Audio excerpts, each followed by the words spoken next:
Because if you do what's in your heart to do, it's going to cost you everything. It's going to hurt. It is going to require loss. Because anytime you bring anything to life, death is required.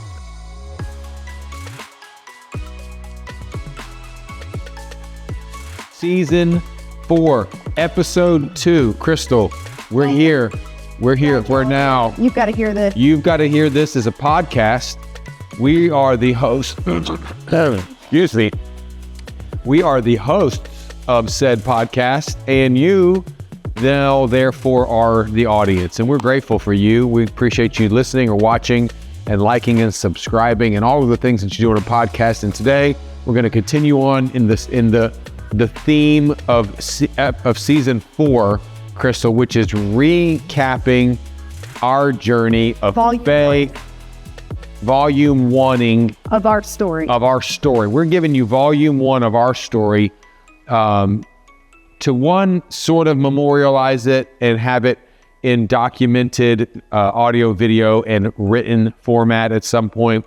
But also, hopefully, by listening to our story, there will be some benefit to you as you live or seek to build and live a life that you love. We are living a life that we love, but it did take a lot of building and a lot of time and a lot of effort, and yours will too, but we hope to come alongside you and not maybe minimize the effort, but maybe minimize the time. We want to get you to that life a little quicker than it took us. And so that's why we're here. That's what we're excited to share with you today.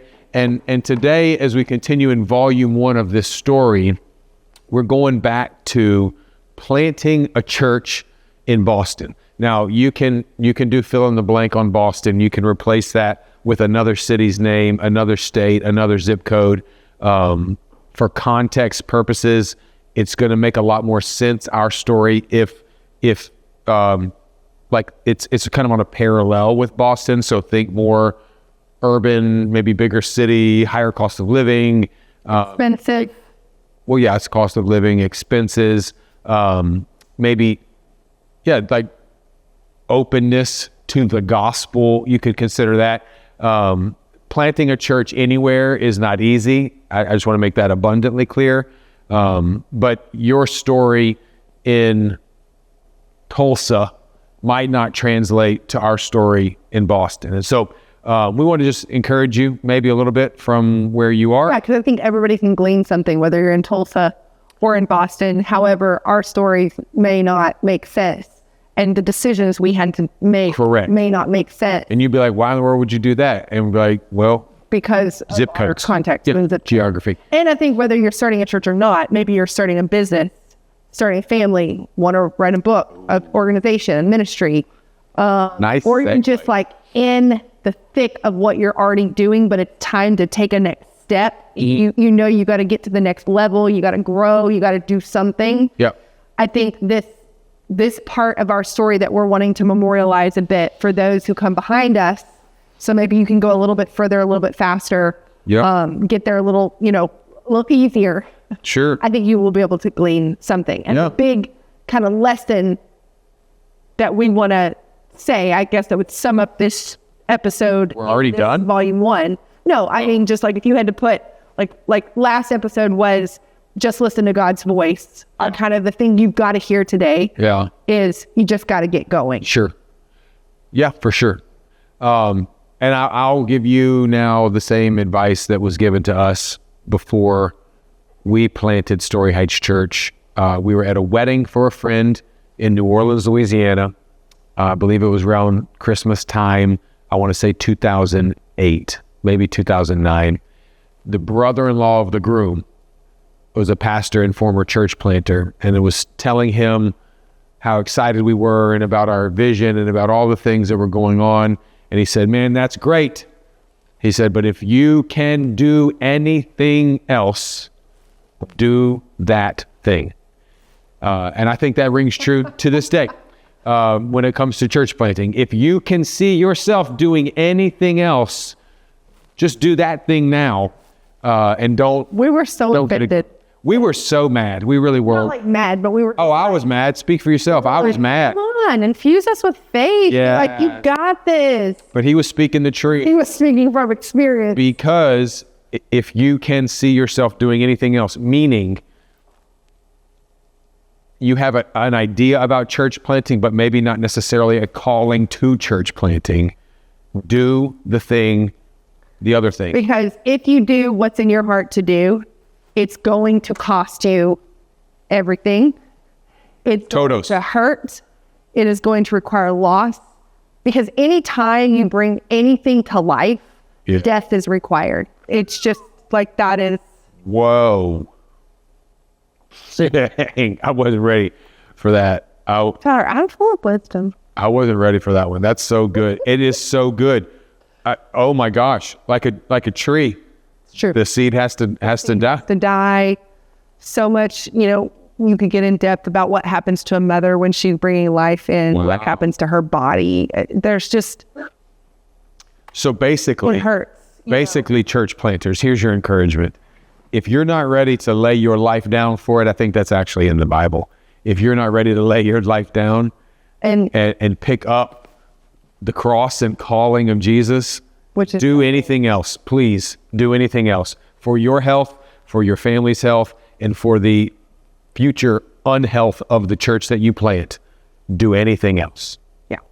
So. And I know someone's listening to that as we were 19 years ago. And you're disgruntled. Or you're thinking, oh, I'm gonna lay my life down. And there's some things you can only learn by doing.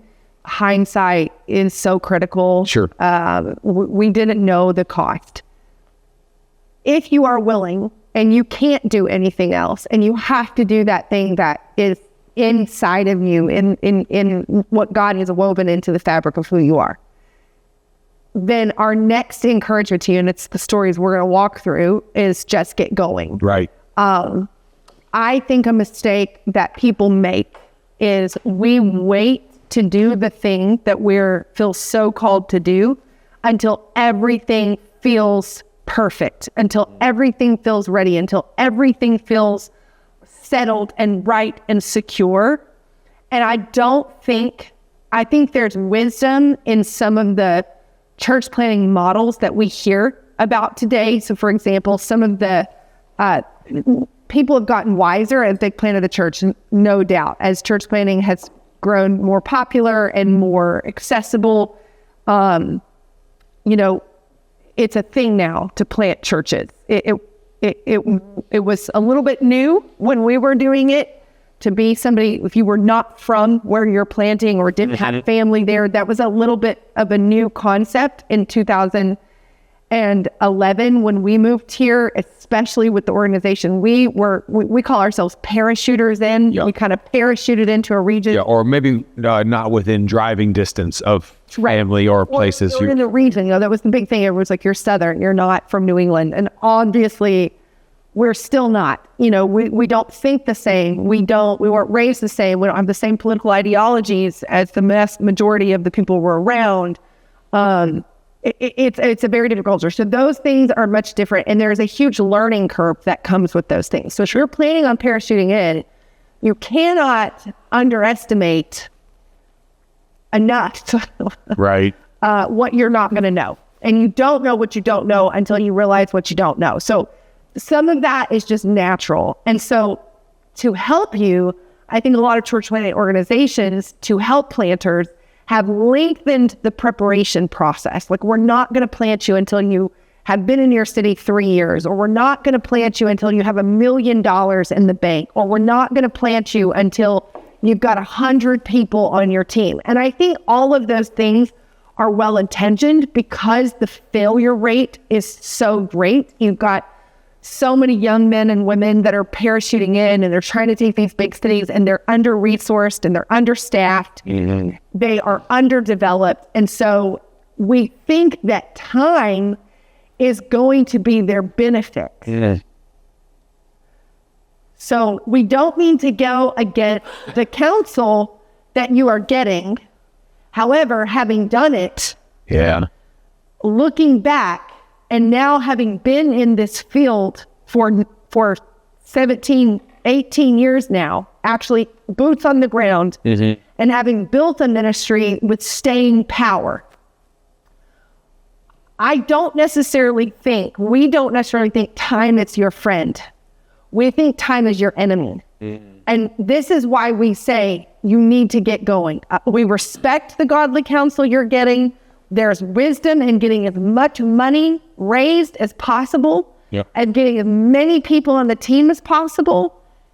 However, when you go into a city that is a post-Christian city, that is agnostic in many ways, that is very expensive, right? And that is a revolving door of transiency. So again, if you're from Tulsa, this may not hit, but if you're trying to plant in Boston or European cities or New York or, Chi-town, in some very difficult cities in America, Hotlanta, I'm not sure you can wait it out until you've got 100 people, because it may take you a long time. 100 people.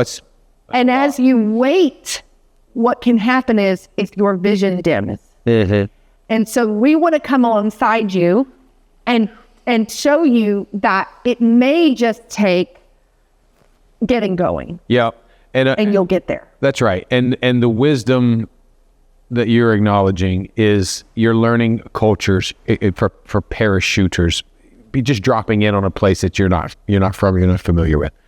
You're learning culture, you're learning people, you're learning all those things. And to accelerate that learning process, right?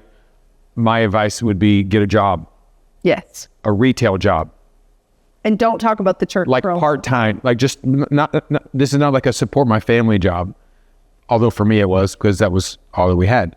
I sold sneakers. I don't look like a runner, but I was selling running shoes to people. And turns out I was good at it. People bought a lot of running shoes from me. But in that process, I didn't learn a lot about... Wait. We have to tell the listener. When you went to get this job at City Sport... if you're from here, you'll remember City Sport. No longer in existence, but it was a big shoe company in Boston. And he needed a job. So you went and you interviewed. I interviewed. They loved me. I had a college degree. And I said, okay, when do I start? What's the pay? And it was $9 an hour, whatever it was. Oh, okay. And then I said to the manager, who I think was still in college, by the way, so much younger than me. I said, I was like, I don't know if it matters. I was like, I do have a college degree, if that, helps with the pay rate. And she goes, oh gosh, I'm so sorry.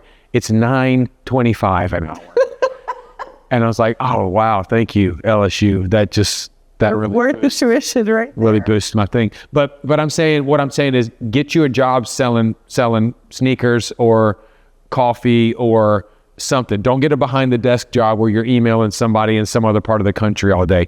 Get a job where you're interacting with people, and that is the fast track education on how to learn the language of the place that you live. Yeah, working at a gym or a restaurant or retail. Or start selling real estate if you need to make more money than $25 an hour. Get in front of clients. The idea that you need to sit in a coffee shop 8 hours a day on your laptop, praying and drinking coffee and studying the Bible. Listen, I love all of those things. Actually, those are 3 of my favorite things, but it's gonna take you 4 years going that route to be ready to get going. And it's the opposite of the advice that we're giving. And here's why that's so important is you're gonna raise all these people, you're gonna get on your team, you're gonna cast all this vision. People do not have longevity when it comes to vision. They want things now. Think about the culture we live in, Amazon. We're not even okay with 48-hour prime delivery anymore. It's too long. Get it later today between 5 and 10 p.m. You mean I have to wait 2 days? That is the culture that we live in. And so you're going to cast vision of this church that you see in your heart, and you're going to reach all these people, and you're going to have the next 4th grade awakening in New England, and you're going to do all these things for God.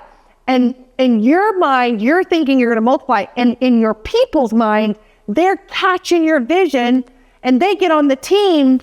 And then a year later, when you're still only 20 people on your launch team, and your council is telling you can't start till you've got 100, those people aren't going to last with you because they're going to have given up jobs. They're going to moved up with you. They're going to realize how expensive your city is. And there's going to be no instant gratification at all for them. Right. And I'm telling you, it will become a revolving door. And then what's going to happen is your heart is going to get discouraged. And you're going to constantly be building back up to 20 and then dropping it. But, and all of the things like the vision fading and the excitement fading and all of that is absolutely true. But just very practically speaking, a lot of the people in places like this, they're only there for 2 years anyway, because they're obtaining an advanced degree of some sort or some sort of training before they go back to Nashville and do whatever it is that they want to do before they go back to Texas or wherever they came from, right?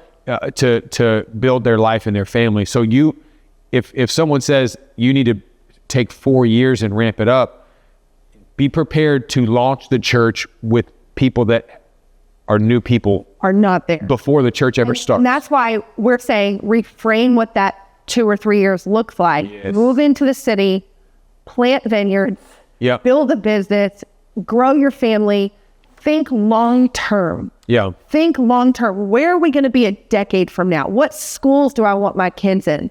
What car do I want to drive? What house do I want to live in? What neighborhood? Don't think so short term in a city you know nothing about. It's true. So just get going. And now let's kind of back up to why and our story and why we feel so passionate about this. Yeah, I remember days sitting in our office. That sounds so. Well, it was a shared office with 3 other people in what was a former storage closet that had to be converted to a shared office for 5 people. Where was that? I don't remember. It was up in the 2nd floor. Oh, in Baton Rouge. This is still in Baton Rouge. We've even moved to Boston. Oh yeah, okay, go take us all the way back there. There's no implication of an office ever since we've been here. 15 years. We don't have offices. We were in a shared office in Baton Rouge. Okay. With this big dream in my heart. Man, I was so excited. It's going to be so amazing. Yeah. And God's going to do, and listen, it has been so amazing, and God is so amazing, and he's done so many amazing things. But in my office, I remember spending multiple hours getting every different Google Earth image view, street view. I don't even know if they had street view back then on Google, of the Wilbur Theater in Boston. Funny. Do you remember this? Yeah. Red curtains. I had this dream, and I believe it was a God dream of this church in this theater. And the picture in my dream looked almost exactly like the picture of the Wilbur Theater. And I was like, Crystal, we're starting the Wilbur Theater. We had been here one time. Yeah. I'm Googling Wilbur Theater. I'm sending out emails for like information about booking and like all this stuff. I live in Louisiana still, right? Like I'd been here, but I hadn't even been to the Wilbur Theater.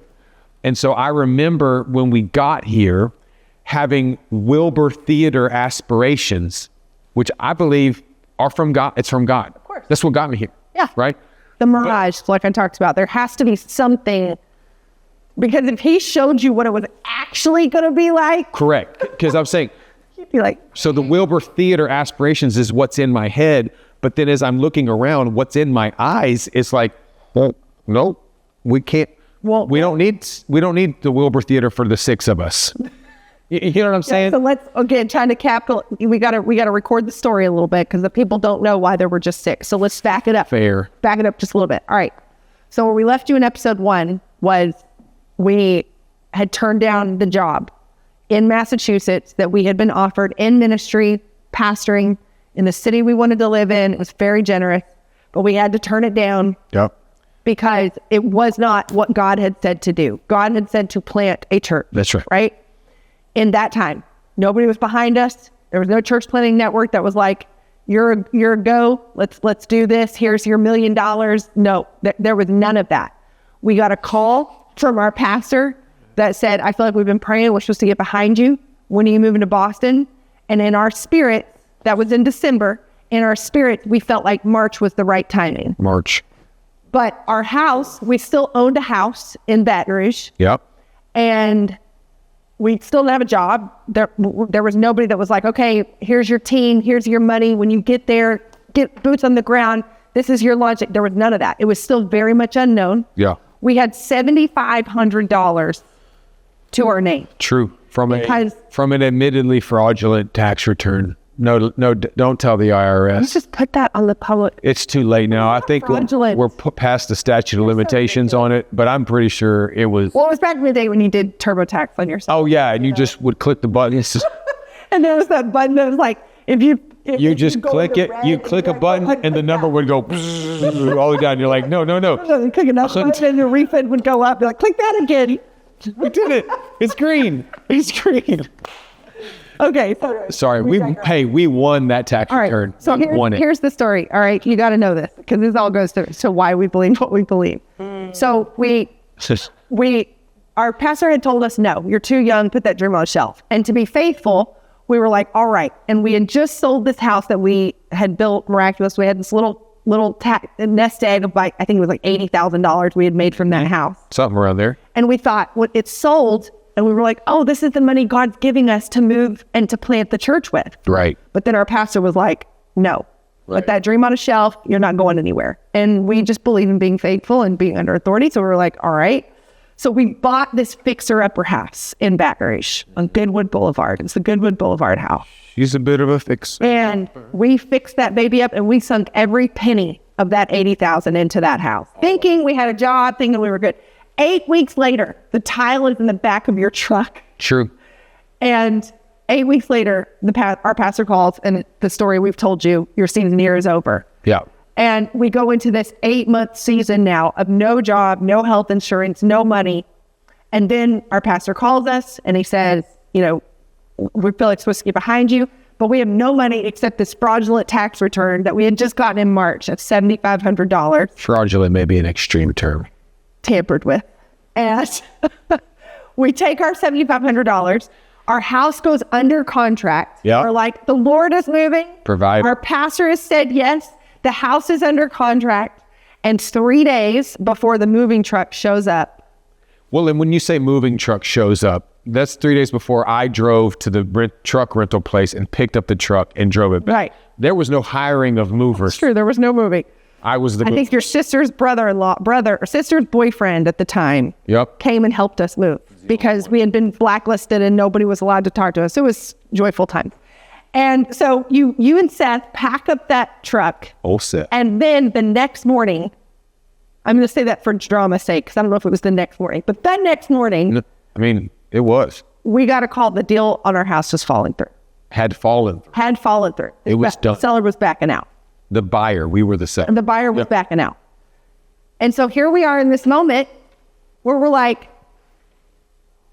what? We were supposed to be moving 2 days from now, and we got nothing. Nothing. And I remember you and I, we went on a drive, and it felt like someone had just deflated our little balloon. Funny how much that season now, as we recant it, is very much like the season we've been in for the last 2 years, when lenders just kept telling us no and no and no and no. Just, we feel like God is moving, and then it's like nothing else is saying the same thing. That's right. But you and I decided the Lord told us to move. He did. On what day? March the 4th. And so we're moving March the 4th. It was. March the 4th comes. We sell off most of what we had. I mean, I say that like it was a lot. It was all it was Craigslist stuff because they didn't have Facebook. There was Facebook and garage Craigslist and garage sale stuff. We sold that off or threw it away. But we packed up a 26-foot. We fit the rest of it in 26 feet, and me and Seth loaded it up. And then your mom and dad showed up, and we get in the car. Yeah. It's very important because we're talking about just get going, right? Yeah. Your dad gets in the Penske with you and our little baby Whitaker. He was 3. He wasn't in the Penske, but... Well, that's right. You and your dad get in. We have a picture of him in the Penske acting like he was driving it. That's right. And then me and your mom get in our old, what year was it? 19-something? 2000. Escalade that your grandfather had given us as a gift when we had to sell your trucks. We couldn't afford it anymore. Thank you, Papa. And the boys, our 2 boys, 2 and 3, or 1.5 and 3, I think, are in the back seat of that Escalade with the rest of our stuff. Yep. And it's raining so hard as we start off on our journey to the promised land. Yeah. And so on March the 4th in Baton Rouge, it started raining that night, and it did not stop until the night of March the 6th. It was a Sunday night when we pulled into the extended stay hotel in Braintree, Mass. But there's two details of that story of the drive up. One, you cried. Why we gotta go there? Go there. I mean, it was like, yeah, I cried. I left my dog. I left my town. We did have to I was leaving the football team that was so important to me. Like that was not planned. This was just a purple shirt to coordinate with your jean jacket. But yeah, I mean, you leave your life, man. The only place you would know in 28 years. I mean, it's like a funeral. You cry at funerals. Yeah. And I didn't. What you knew and loved. Yeah, I mean, I didn't.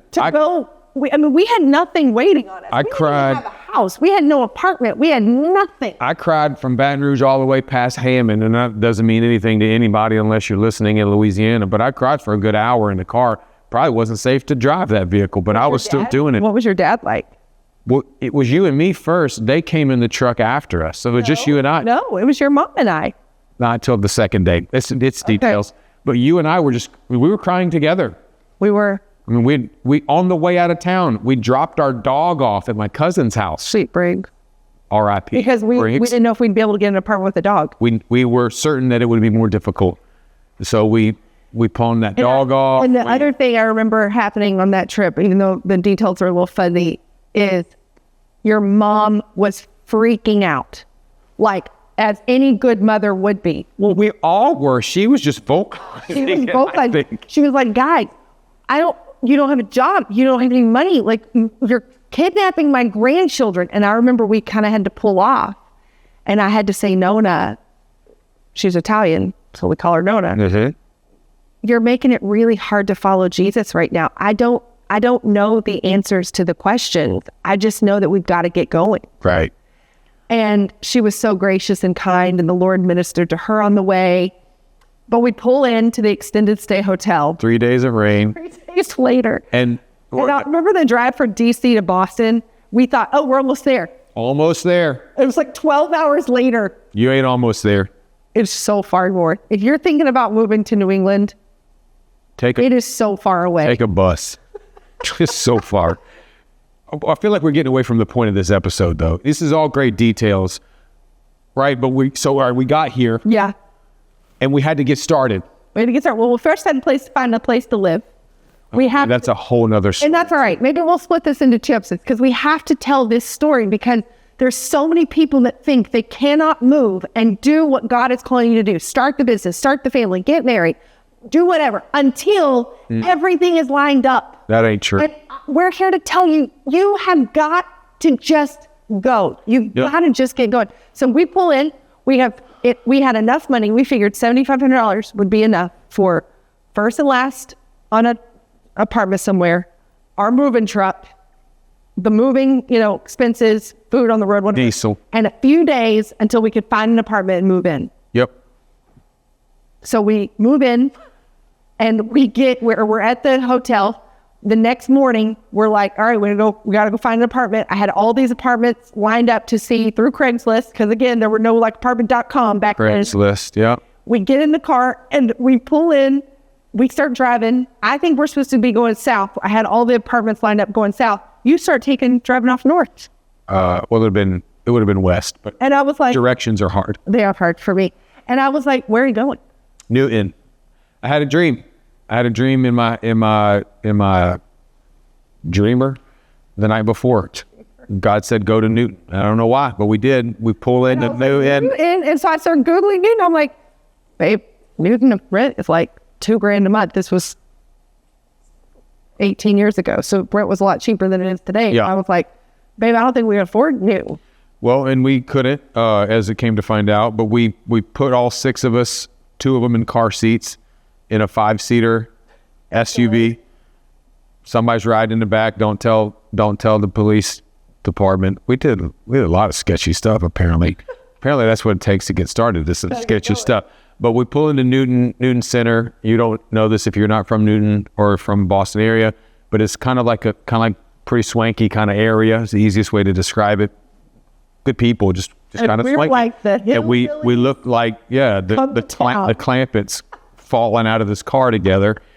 And we get out of the car in a parking lot. Don't realize you have to pay to park in parking lots. That's new to us. True. Get a parking ticket, like my first day here. Like, awesome. $3 for budget. We walked into a real estate office. Again, very swanky sort of place, right off of this parking lot. Like 2 desks and a chandelier. We have a beautiful chandelier. We said, hi, we would like to find a place to live. And they're like, and they said, they're like, oh, we help you? They're like, okay, you'd like a place to live? Well, when would you like to move in? And I said, later this afternoon would actually would work for our schedule, right? Like if you got something. And so they scrambled or whatever, started to try and find us a place. One thing led to another, and we end up in an apartment in Watertown, Massachusetts. And there's a detail about that we have to get down. Is where sweet Nona she quit questioning us, how are you going to do? Because she knew we're in this journey of faith until we go to sign that lease. And it's $2,000 a month. And we're walking around and it's nice. It's in Watertown. We really felt God, like this is a place he had prepared for us. You said it's in Watertown, like we knew what that meant. We didn't know what that meant, but it was not south where we thought. Yep. We just felt like the Lord kind of showed us this place. We felt like it was what was the best thing to do. But it was $2,000 a month. And I just remember Nona finally went, guys, how are you going to pay $2,000 a month? You don't have jobs. Like, what are you going to do?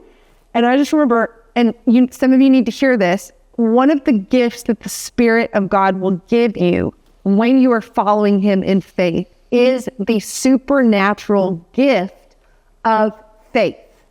Faith is the thing that we get, we put our faith in something, but it is also a spiritual gift from heaven. It's like an extra portion that God gifts you with to be able to see beyond your natural experiences. So for some of you that you're walking into things, one of the things you need to ask God for is that extra portion of faith. Sure.